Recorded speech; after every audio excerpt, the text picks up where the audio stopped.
I'm so done being quiet. I'm so done trying to play middle of the road, milk toast. Give me a freaking Republican. I'm seriously, I don't, why, what can it hurt? Let's try it.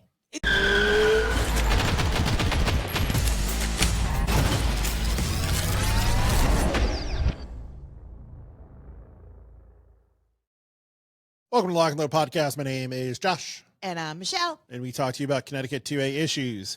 So today we are going to be talking about a little bit about politics. It's going to be a short video. And we're talking about Connecticut's first House district, who is currently held by John Larson. So this is the U.S. House that goes to Washington. And the reason we're talking about this is because of one person specifically primarying him. And that is Jillian Gilchrist. Now, Ooh. Yes, I don't have a button for booze. Oh. We should start setting up buttons. But boo, why boo? Well, Jillian Gilchrist is the wonderful, fine individual. There was sarcasm there. Who has introduced the ammo tax at least 4 times? Yeah. In the Connecticut General Assembly. She is one of the most anti-gunners up there, along with anti-anything else, unless it's Democrat policy. So, yes, she's very well known to the firearms community because of her stance on several things. So, John Larson, 1st Congressional District, he is being primaried. Now, this guy has held I was going to say, how long has he been in that seat? For years, right? 14-term incumbent. So that is 28 years he has held this seat. Now, I'm all for term limits here, guys. And I don't like John Larson, okay? I don't vote for John Larson. Just as a public announcement here. But that's a long time. I want to read these primary opponents because he is being primaried by not just her, by 3 other people. And one of them is more interesting than her. So Luke Barone, he is the former Hartford mayor. He announced his campaign in July of 25. So he's also framed himself, I guess, for a gubernatorial? Sorry. Just a general, he's framed himself for a general change within the Democrat Party. But he was bad as a Hartford mayor. Yeah, it's Hartford. But Jillian Gilchrist out of West Hartford, she's a state rep. She just announced a couple days ago, actually. By the time this is out, it'll probably be a couple weeks. August 2025. Fortune. She's a member of the Hartford Board of Education. Apparently, she threw her hat in the ring in July of 2025. I don't know how a random Board of Education person is going to go and run, but by all means. She brings a lot of education down to D.C. You know, this person, Jack Perry, is running against John Larson in the primary here. So right now that is 4 primary contenders against John Larson here. So it's 5 people on the Democrat ticket. And the Republicans right now, there's one declared, Amy Chai. I don't know much about this person. Honestly, if I was the Republicans right now, I just sit back and let the little infighting happen. See what comes out. See what happens. But at the end of the day, at least there's somebody Republican running. Because isn't it last year he ran unopposed? No, not last year, but the last election. They've thrown people at him. Have they? I think his biggest contender vote wise was Mary Fay out of West Hartford. I think she's pulled the most votes against him, but he still wins by a 20% margin, I think, every time, if not more. Because I know last election cycle, we had several of our congressionals that were, there was nobody running against them. They just ran in free. No, there was somebody. I just don't remember the name. Okay. And that happens, unfortunately, a lot because federal elections, you don't get money from anyone to run. So state elections, if you guys don't know this, once you get a certain donations for a state rep or a state senator, it unlocks a certain amount of money that the state funds this election. Which I find a little bit ironic, just saying. Yeah, but it helps get them a set funding, right? So like you get this amount of donations and then bam, there's this amount of money for your funding. Federal, there's nothing like that. It's just you raise your own money and that's what you can go and spend. So the guys that have been in there 28 years have corporate donors. Correct. That's what I was going to get at. They also have DNC, Yep. you know, DNC people or RNC people, right? Yep. Both sides, and corporations and Big private donors, big money. people, small donors, right? Big donors that try to influence things, I'm sure. There's a guy on TikTok here, and he leans a little bit left if you watch his videos, but he grades them on a financial scale on how, because all their finances are disclosed, right? So, and he grades them on a financial scale of like donors and PACs and everything. And he has like a little formula he works out and everything. And it's pretty interesting to watch because he does like House of Reps, because there's 500 plus of those, and then he does like Senator Sunday or whatever because there's less of those. And so it's interesting to see like where the money's coming from. And he's done Delora and Courtney so far out of Connecticut, which is interesting. Courtney, surprise, surprise, gets a lot from the sub industry. Really? What a surprise. It's because he has that whole side of the state, guys. So going back on topic here for Jillian Gilchrist.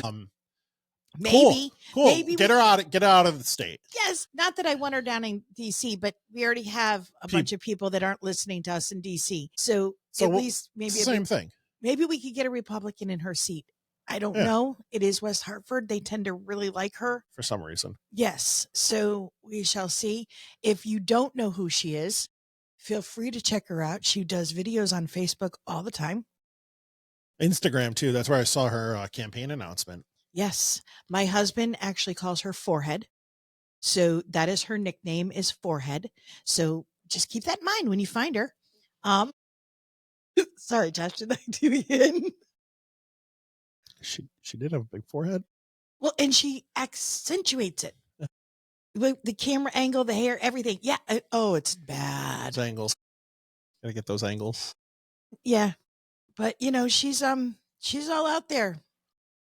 And she doesn't represent anything I have to go for or that I believe in. Unfortunately, she's in my district. Good. Vote for her not to be there. Vote for anyone else. In the primary, who knows? I mean, you got 5 people primarying, and you've got Larson. At the moment, right? This is still a year plus away, guys. But you've got Larson also that has the incumbency, so he has the name recognition. He has all this. It'll be interesting to see what the RTCs and stuff on a primary, what that comes out to. Like, what happens with all of this? So on a Southington note here, the Southington Democrat Town Committee, they have their meetings once a month. And Larson's Facebook page is why I know this. Larson's Facebook page posted that he was at the meeting. I believe it was like last Wednesday. And again, whenever this is posted, it's going to be delayed. Because it's election time. Yeah. But he was there. And I don't think Jack was there, though. And Jack is still elected in this town. And is on the SDTC and is primarying him. So I would have loved to have been a fly in the wall for that one. That would have been pretty interesting. I don't know if he was there or not. From the 2 photos they uploaded, he definitely was not in those 2 photos. They're not hugging? They're not hugging, no handshakes. So, who knows? What town does Larson live in? Do you know? Bloomfield, Windsor, something up there. Okay. He's above Hartford. Okay. But he's up there. Supposedly, he probably lives in Washington most of the time. Well, and yes. But what would be interesting, and I don't know that we'll see it before the next election, but with all these states redistricting, it may be very interesting to see if Connecticut gets shuffled into that, because there's a spotlight on Connecticut right now in the voting and all this kind of stuff. So I keep my fingers crossed. I keep hoping they'll redistrict a little bit and help us out a little bit, because I think Connecticut needs it also, even though we're a small state. Don't control anything here.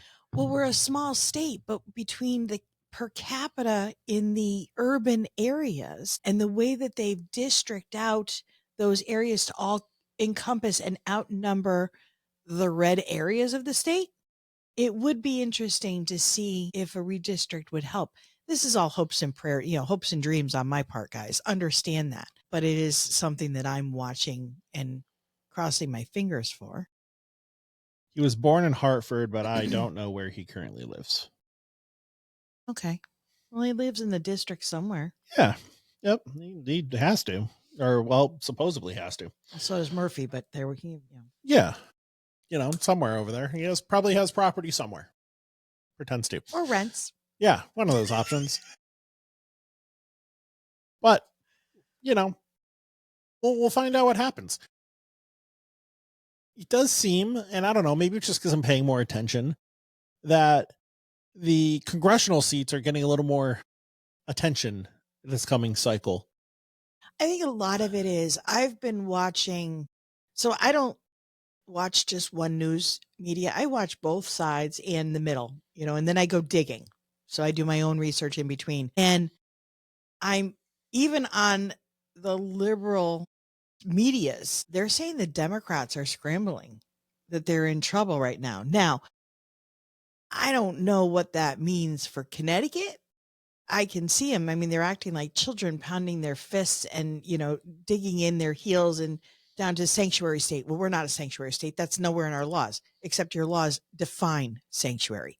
But so they're having a hard time and they are struggling. So maybe, one can only hope, because I'm really getting sick of year after year after year losing more and more seats to Democrats and people who don't like guns, don't like, basically if you're a gun owner or you believe in the Constitution or the constitutional right, the Second Amendment right, any of those, you don't exist and you need to just go away. And I would like to have someone that whether it's in DC or in Hartford, that, have a couple more seats taken over, that maybe we'd have a little more of a voice.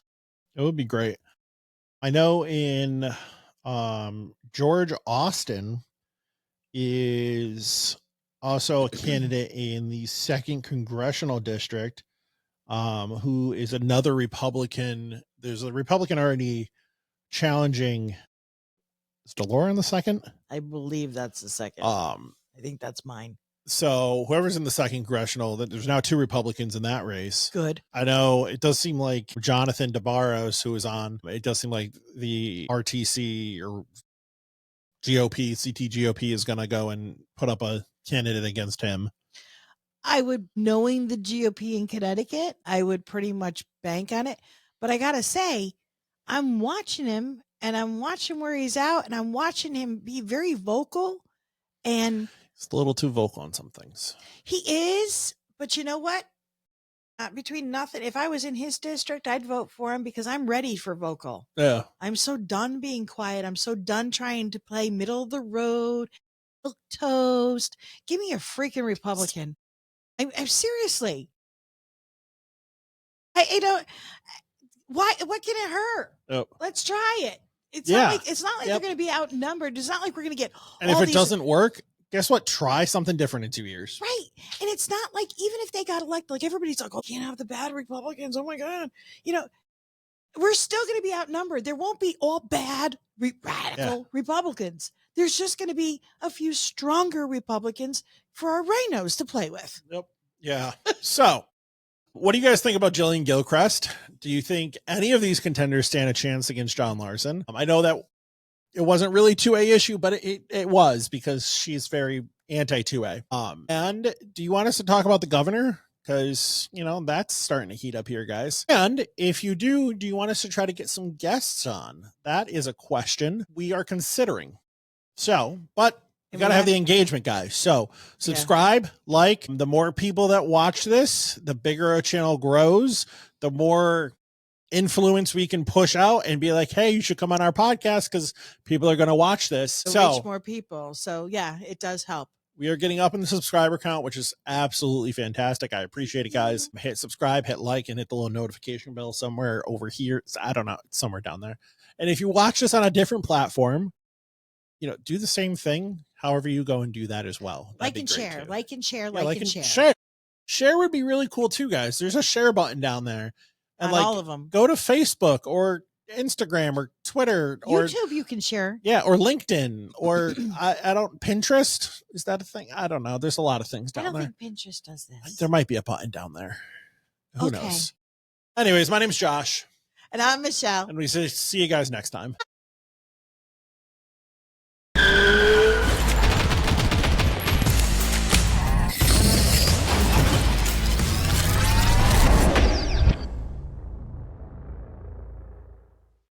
Lock and Load Podcast is sponsored by Lock and Load Firearms, Connecticut's #1 rated gun store and pistol permit class on Google. Come check us out, 1573 Meriden Waterbury Turnpike in Southington. Lock and Load Firearms. Lock and Load Podcast is also sponsored by Patriot Wear Holsters, custom-made Kydex holsters locally made in Waterbury, Connecticut. www.patriotwearholster.com and use code LNL Podcast for 10% off your purchase. Orders available for shipping or pickup at various locations.